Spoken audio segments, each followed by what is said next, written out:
Ready, start. हाल ही में उच्चतम न्यायालय ने तिहरे तलाक मुस्लिम समुदाय में प्रचलित व्यवस्था को असंवैधानिक घोषित कर एक गलत परंपरा पर रोक लगाई और सामाजिक परिवर्तन का मार्ग प्रशस्त किया। विराम। दूसरी ओर महिलाओं के भारत के कुछ मंदिरों और मस्जिदों में प्रवेश को लेकर मामला भी उच्चतम न्यायालय के अंतर्गत विचाराधीन है। विराम। इसी प्रकार बॉम्बे उच्च न्यायालय ने शनि सिंगनापुर मंदिर और हाजी अली दरगाह में महिलाओं के प्रवेश पर लगी पाबंदी को हटा दिया। विराम। केरल के सबरीमाला मंदिर में महिलाओं के प्रवेश को लेकर मामला उच्चतम न्यायालय की संवैधानिक पीठ में विचाराधीन है। विराम। पैरा। सर्वोच्च न्यायालय के न्यायाधीश भगवती ने कहा कि यदि कानून बदलते समाज की आवश्यकताओं का प्रत्युत्तर देने में असफल हो जाता है तो या तो यह समाज के विकास में बाधा उत्पन्न करेगा और इसकी प्रगति को रोक देगा, या यदि समाज अत्यधिक शक्तिशाली है तो यह ऐसे कानून को उखाड़ फेंकेगा जो इसकी प्रगति में बाधा डालते हैं। विराम। कानून एवं सामाजिक परिवर्तन एक अद्वितीय विषय है और समाज की सामाजिक समस्याओं का अध्ययन करता है और कानूनी पद्धति से उनका समाधान करता है। विराम।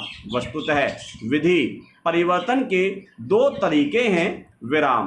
पहला, विधि सामाजिक परिवर्तन करती है जिसका अर्थ हुआ कि देश का कानून समाज को कानून के मुताबिक परिवर्तित होने को बाध्य करता है।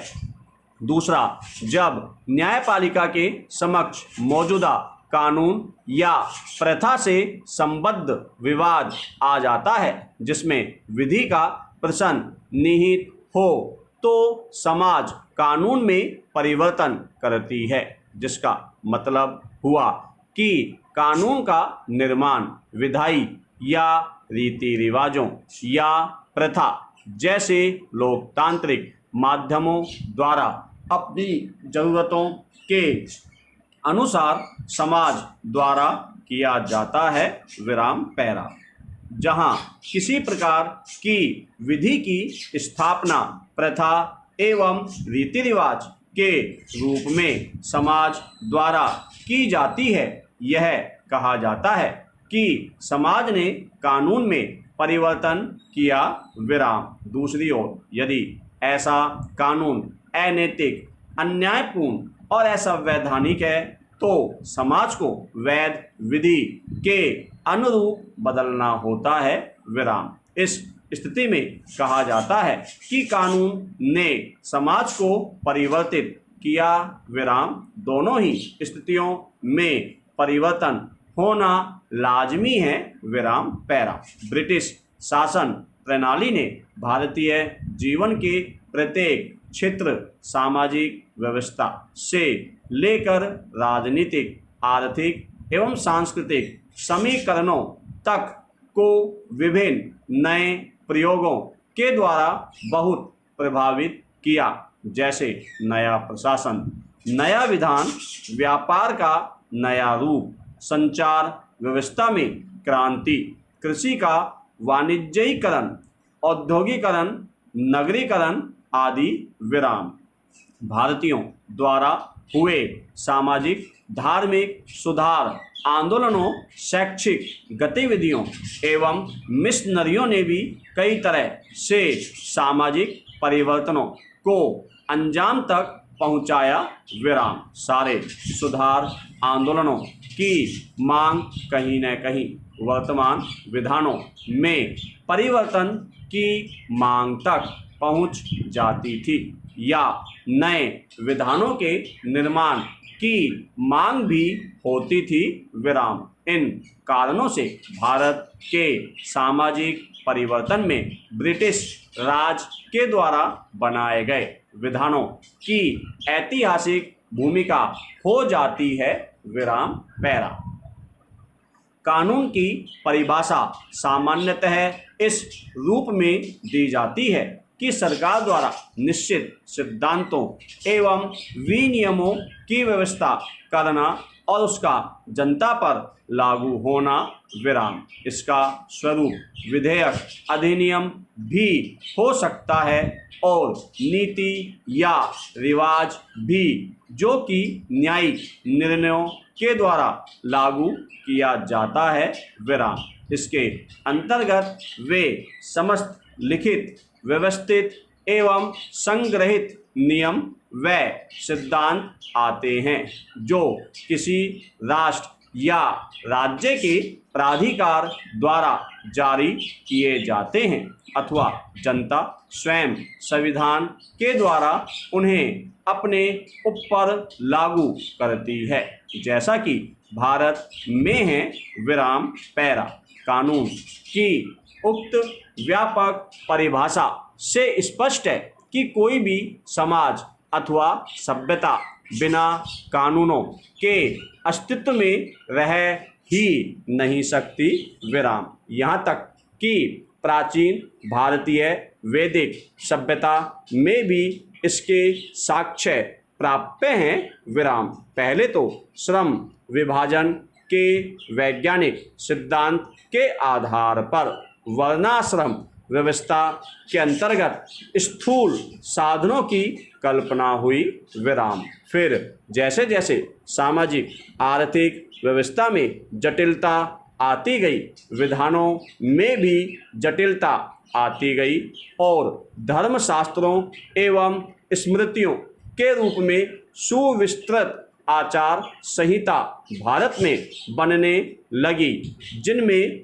मनुस्मृति सर्वाधिक मान्य संहिता के रूप में लंबे समय तक प्रचलित रही, विराम। जातीय भेदभाव, छुआछूत, स्त्रियों के प्रति रूढ़िवादी दृष्टिकोण आदि यदि स्मृतियों की कुछ त्रुटियां थी तो उनमें असंख्य गुण भी थे, विराम पैरा। तुर्कों, अफगानों एवं मुगलों के आगमन के बाद भारत में विधान सामान्यतः द्विस्तरीय हो गए। एक तो सामान्य कानून और दूसरे मुस्लिम एवं गैर मुस्लिम प्रजा के लिए अलग अलग कानून, विराम। दुर्भाग्यवश इस सांस्कृतिक सम्मिलन में दोनों संस्कृतियों ने एक दूसरे के अप्रगतिशील तत्वों को अपनाया और सामाजिक द्वंद्व को ही बढ़ाया। हिंदुओं में पर्दा प्रथा आ गई, मुसलमानों में भी जातीय भेदभाव जैसी बुराई प्रवेश करने लगी और सामाजिक परिवर्तन की दृष्टि से सबसे महत्वपूर्ण बात यह कि धर्म परिवर्तन बड़े पैमाने पर हुए और हिंदुओं में जातीय चेतना और विकसित हो गई। यद्यपि परंपरागत जातीय विशेषाधिकार मुसलमानों के आगमन के बाद प्राय समाप्त हो गए, विराम पैरा। कुल मिलाकर यदि प्राचीन एवं मध्यकालीन विधानों को देखें तो पता चलता है कि वे विधान परंपरागत रिवाजों एवं व्यवहारों के संहिताबद्ध रूप ही अधिक थे। सामाजिक परिवर्तन के साधन कम, विराम। कानून एवं सामाजिक परिवर्तन की अंतः संबद्धता का सिद्धांत उदारवादी समाजवाद एवं कल्याणकारी राज्य के राजनीतिक दर्शन के उदय के बाद सामने आया, विराम पैरा। ब्रिटिश राज की स्थापना के बाद सामाजिक परिवर्तन में कानूनों एवं विधानों की भूमिका महत्वपूर्ण हो गई, विराम। कुछ कानूनों ने तो यह कार्य प्रत्यक्ष रूप से किया, पर कुछ विधानों ने अप्रत्यक्ष रूप से दीर्घावधि में सामाजिक परिवर्तनों को प्रश्रय दिया विराम। वैसे तो 1772 के रेगुलेटिंग एक्ट से भी भारत की न्याय प्रणाली में हस्तक्षेप शुरू हो गया था अंग्रेजों द्वारा, फिर भी व्यापक रूप से प्रभावों की श्रृंखला थोड़ी देर से शुरू हुई विराम। ब्रिटिश कानून की भारत को जो सबसे बड़ी देन रही वह यह कि कानून के सम्मुख सबकी समान स्थिति, चाहे वह किसी जाति या धर्म का हो विराम। यहाँ यह एक विडंबना बनी रही कि अंग्रेजों ने अपने को इस व्यवस्था के अंदर सैद्धांतिक रूप से और कालांतर में व्यवहारिक रूप से नहीं रखा था विराम। एक बात और कि ग्रामीण एवं सुदूर क्षेत्रों में अभी भी न्यायिक स्वायत्तता जारी रही और जातीय विशेषाधिकार पंचायतों के द्वारा सुरक्षित रखे जाते रहे विराम।